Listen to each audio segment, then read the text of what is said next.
Welcome to another episode of Hello Okanagan, and in this episode, we're getting real. It's something that I've been wanting to do since we started this episode. Look, I'm already verklempt here. There's a lot of people that I've known my entire life. There's myself. There's even family members that have had issues with mental health. So we wanted to do a special episode that's going to be released this weekend, obviously, as you're watching it, around a special day, which is January the 16th, called Blue Monday. Google it, you'll know what I mean, but we will talk about that a little further. We're here at the CMHA office, Canadian Mental Health Association, in downtown Vernon, speaking with the one and only Julia. First of all, I wanted to ask, what brought you to this position, to being part of CMHA? I have been in nonprofit my whole life. I actually started here in nonprofit when I was in high school, but it was really about like, how do I make positive change in my community? So I was working in Vancouver and I was getting really frustrated with how hard it was to make change. Like it was so big, it was so overwhelming. And homesick because the Okanagan's a lot better. Well, no, but see, this is where it started to come in. I was super homesick. And so my mom was here and my sister and her family were here and my dad had passed away and my grandparents had both passed away. And I had this like deep aching desire to come home. When this position came open with CMHA Vernon, I was already connected with mental health and working with people in mental health. And I was like, this is it. This is my chance to go home. This is my chance to go home and work in a field and work with people and in a community to actually make that difference. I mean, I moved back with 2 kids and my absolute intention was, how do I move back and build the community with all these amazing people who are here that we need for our kids? How does a mass global event such as COVID, like we had over the past few years, impact, obviously, all of us collectively, not only physically, but mentally, and how did that affect CMHA and in your field? So when you think about something like the last few years, what we saw was really a twofold hit to folks. So not only did people experience a tremendous amount of stress and new stress, the fear that started, the job loss, the loss of being able to see people, and the fear for our elders. There was so much that went on over the last few years. Not only did we have the additional stress, but we lost access to a lot of the ways that we deal with our stress.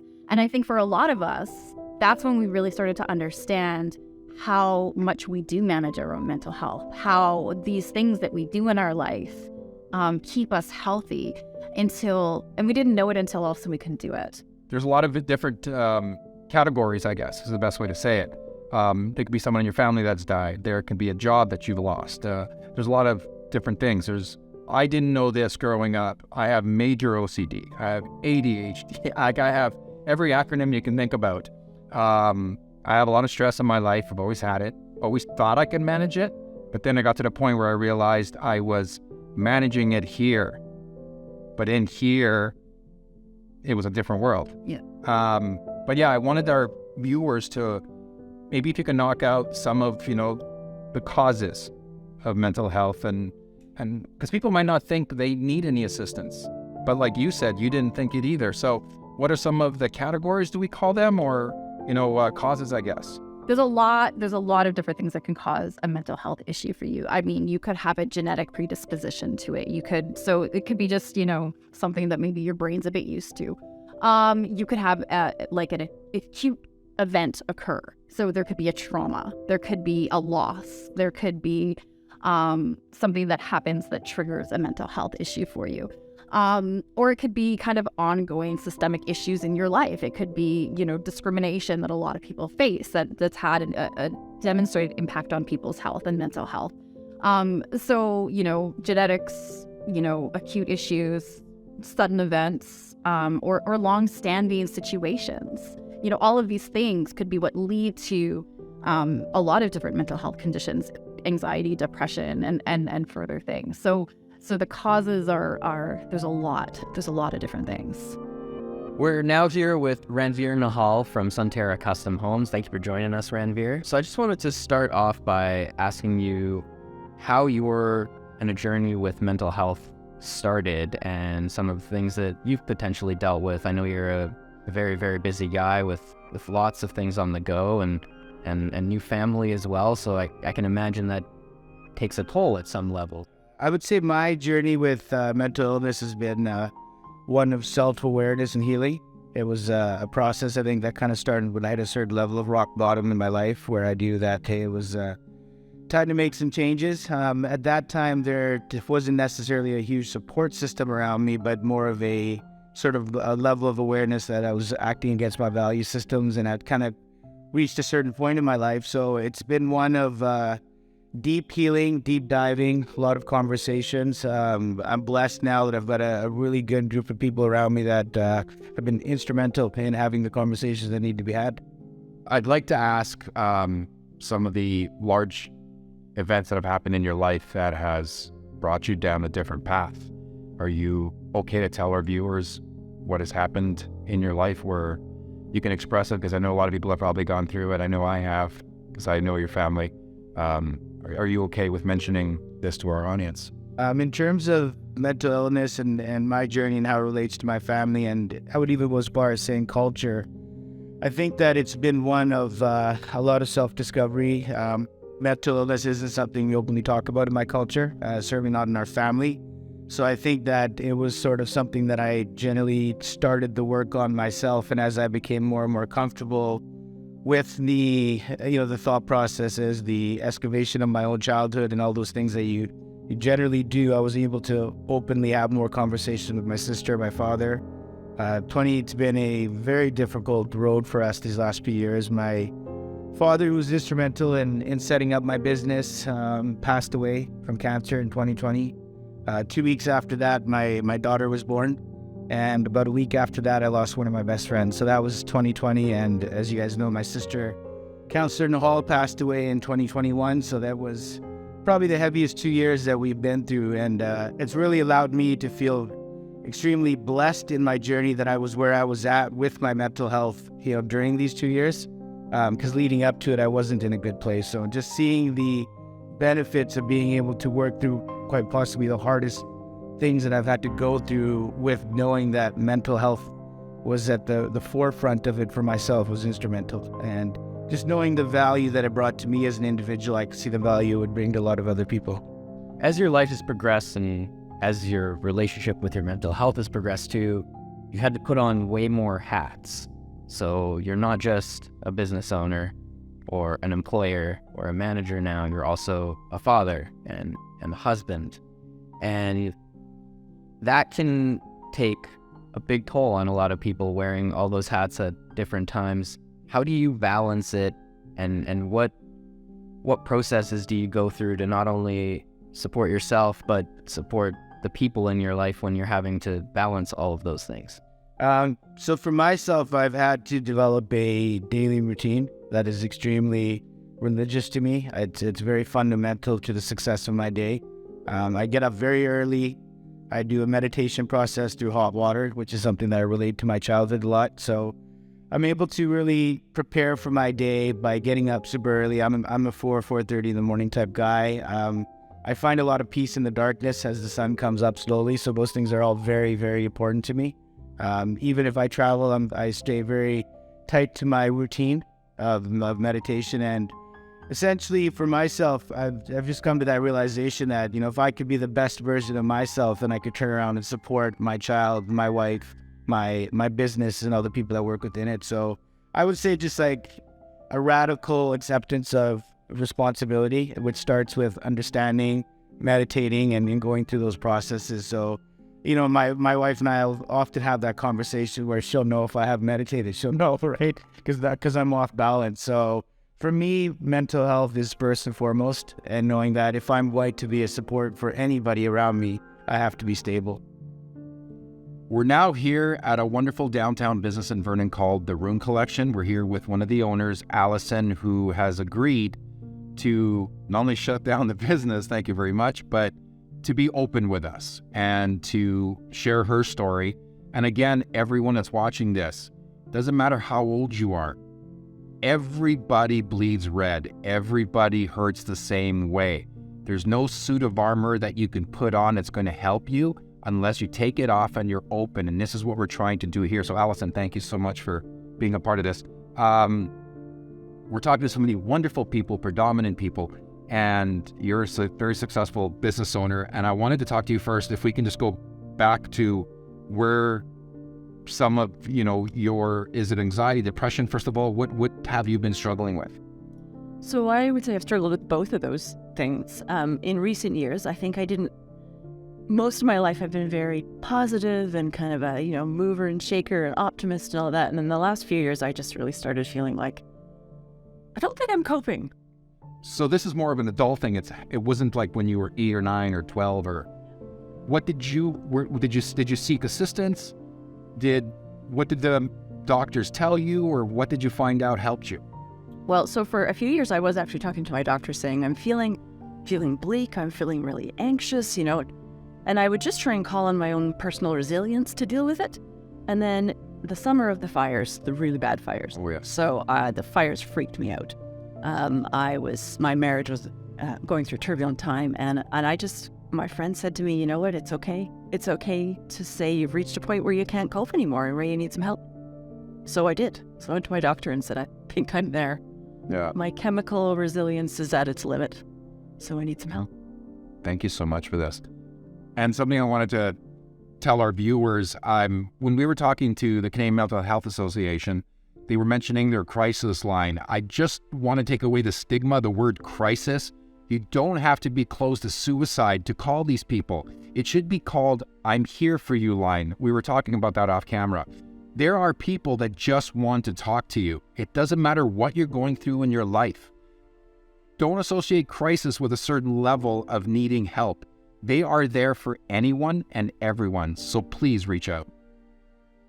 Hello everyone, we're really pleased right now to bring next as our guest a really good friend of mine, someone who I had met when I first moved to Vernon, who was open and easy to chat with and understood the circus that was going in my mind and all the ideas that I had and how to help me take it to the next level, and introducing me to some amazing people in this area. His name is Richard, and I wanted to talk to Richard about something he told me. I think it was just under a year ago. He had told me that he was going through some depression, and I wanted to find out from him a little bit of how you got to that point and what you did to alleviate it. So I've always dealt with anxiety. I look back to when I was a kid, and I've always dealt with anxiety. But in 2017, I woke up one morning with severe nausea and abdominal pain, and that lasted for months. Doctors were running tests on me, trying to figure out what was going on. Then severe panic attacks kicked in to the point that I was dropping to the floor and was taken to the hospital a few times because of it. I finally, I went on leave from my employer of the time and started focusing on my health, and saw psychiatrists, psychologists, and one of the things that they told me was to get out and walk. Don't just sit around the house. So I started walking. It felt like a chore at first, but eventually I started to enjoy it. And I've lived within a few minutes of Cal Provincial Park for decades. Never bothered with it. And all of a sudden I started getting in there, and I started looking out. Then I started just seeing things. And most people, they take photos, they take pictures of lakes and this.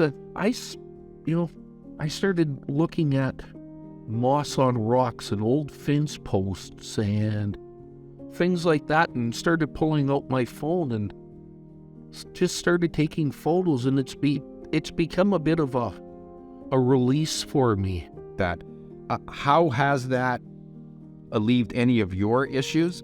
And was that something you were asked to do, or did you just find that on your own by hiking and taking photos that helped you? Doctors suggested that I get out and walk, be active, instead of just sitting around the house and dwelling on things. It was from that I started to take photos and started seeing things around me, and it helps. There's no question of it. Is it a magic bullet? No. I've had some people say to me, "Oh, you're cured." There's no cure. I struggle with anxiety and mental health every day. It's a full-time job, quite frankly. It's exhausting at times, but you keep plugging along. I mean, I just have to. What I'm hoping with this episode is people like yourself are predominant people in our world, in our city, in our towns, come out and tell us, that they're doing what a lot of us are doing out there. A lot of us are curling into little balls and fetuses when we get home or in our office, and we think we're the only ones. It's amazing that you have come out to tell us your story. Again, it's only because of people like you that are going to hopefully open up some doors with others, and they can talk to their parents, they can talk to their families, they can talk to some friends. More importantly, they can make a phone call if they want to CMHA. And this is basically the root of why we wanted to do this episode. So thank you so much. Thank you. Hey guys, we're now at another wonderful location. We're at Clearwater Physio, and we're going to get into that part in a second because that does assist a lot of people. But we're here with Shalene from Clearwater, owner of Clearwater. When was the first time you've ever realized that you needed some support or help, or that, there was something that was hurting in your heart, your mind, your soul? I would say actually probably when I decided to file for divorce, which was over 15 years ago. And I mean, that's a pretty traumatic life event. And I was lucky enough to have a really good support system, and I reached out for help immediately. And I did the same with all of my kids, and it was a very positive experience for us all. And since then, we all continue to have counseling periodically, sometimes more than we need. And we're all very open in talking about it, sharing our story in the hope that, it will help other people. Yeah, this in-person thing and the coffee dates that you have, I mean, that's wonderful. I think we should all be doing these coffee dates. And yes, we phone our friends and we email and we text our friends, especially the texting. If we can try to find time to do a once-a-week coffee date, or take your girls out, one night for wine, or the guys out to watch a game on a Sunday, or whatever it is, that just makes not just our soul better, but it's going to make those around you feel a lot better with that interaction, because we have been put in a cage for 2 years. And I think a lot of our viewers should consider doing something like that. Go on a coffee date or go for a walk. Anything that you do that's physical is going to make you feel better just because you're moving your body. So that's my plug as a physio. Get your body moving. If you don't, just get your stuff on, get out, go for a walk, just down to the end of the block and back. The benefit of that and being consistent with that, if you don't feel like talking to anybody or anything yet, just go and start doing something for yourself, and you'll start to feel better. Thank you so much for being a part of this special episode. Guys, we're going to continue this journey. We've got a couple more interviews. Come and follow us. We're down here at Brown Social House with the owner, Jaron, who graciously invited us down to chat a little further as we get real in this episode. Jaron, thank you for allowing us to come down. And I just wanted to start right in there. What do you struggle with outside of being a business owner? What do you struggle with, and when did this all start for you? For me, I know that I struggle a lot with social anxiety and finding my I think it's took me a long time to kind of find my space and find my way, and how and finding those right tools and mechanisms to help me cope with what I've identified as more of my issues. And it's something that I've struggled with in the past, and today I feel a lot more comfortable, confident in my own skin and my body and who I am. I know that you have done a lot of initiatives in the past to help the community and help the people in the community, but one in particular that you're doing right now, where you're offering counseling services for people who potentially don't have access to them or can't afford them through Brown Social House and through your own plans. Would you be able to talk about that a little bit more? Well, some of the initiatives, David, that we've done, I work closely with BetterHelp. I think it's a great online tool. It allows the users, for me anyways, I can basically create an account. You can approach me discreetly, I can give you the access information to that account, and then it gives you help for online counseling. They schedule appointments, and and it's kind of done anonymously. I don't really see too much after I've given you that access point, and I think it's a great help for the community. Our staff has access to that, as well as we offer counseling for all of our staff through a local counselor in town, which has proven great. Lots of staff utilize that tool. I think mental health is important. Before we part ways here, if there's something you can offer our viewers that are going through depression or anxiety, what would you offer them as a suggestion that they can do? One real simple, easy tool that I tell a lot of my staff, just like an easy, sometimes like fix for your like mental health and stuff, is put down your phone. And I think to have time for reflection and have time for not to be on social media.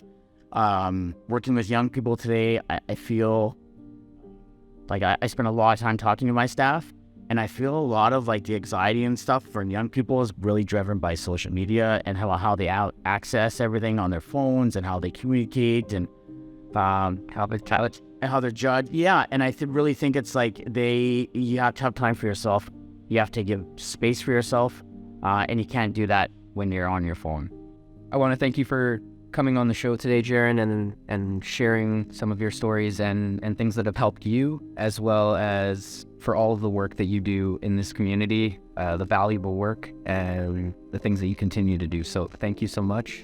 So thank you for joining us today, Emily. And I was hoping that you could talk to us a little bit about some of the resources available for people struggling with mental health issues and what resources are available at CMHA. So here at CMHA, we have many resources for folks who are looking for some support, and that might be peer support. You might be looking to connect with people who are going through similar situations as you are. We also have recreational programs. We have a meals program, and then we also have housing to support people with housing. In addition to that, there are many programs that run that might help people just develop skills that they feel like they need some additional support with.